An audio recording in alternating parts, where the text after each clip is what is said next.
The flood. I go with the red. You know, I go with the Red Cross in the floods. And when I went down there, the ninth ward, I guess that's what it was.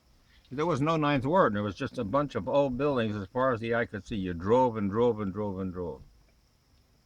And one of the things I did was that the big bus company, of a 10 bus or something like that, uh, they arranged for people who to go look and see what their house. Well, first thing they did is the people had to leave there, and they didn't see their place for a couple of weeks, 2 weeks, 3, 4 weeks, and everything. So this was their first visit back, and I got on the bus and I accompanied these people on their first visit back to the ninth ward, and I can't begin to tell you what it was like. And one lady, they stopped. She said, "There's my house," and they said, "No, it isn't there anymore. It was down the road." A father got out with two little kids, and they couldn't go in the house. And then one kid said, "There's my teddy bear over there, Daddy."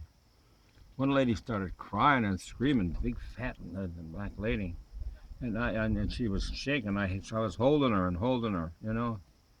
Another one, there was a couple that went out, and the car was upside down on top of the remains of her house. Wow. You know, but without too much going on. It was horrendous, and they begged people that they were just going to plow the whole thing down, that whole area, and get another house somewhere. And Mom said, "But that's our home." So here were thousands of houses, and here was one they were fixing, two over there, and one over there. It was horrible that they even went back there. So they were begging them not to. And Red Cross didn't even want to help them with whatever.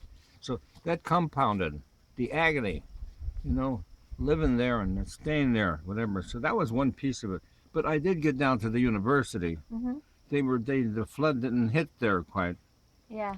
but they were using it as a way off station to go back and forth. Maybe that's when you were down, and the students who were there were very dedicated, doing what they could.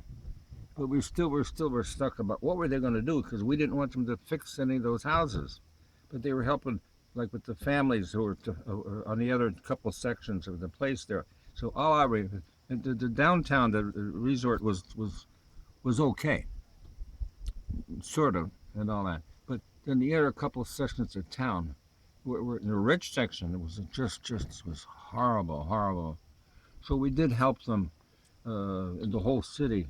So my memories of New Orleans, I was in charge of mental health for the whole thing, were really, really pretty devastating. I had people going on giving food and whatever.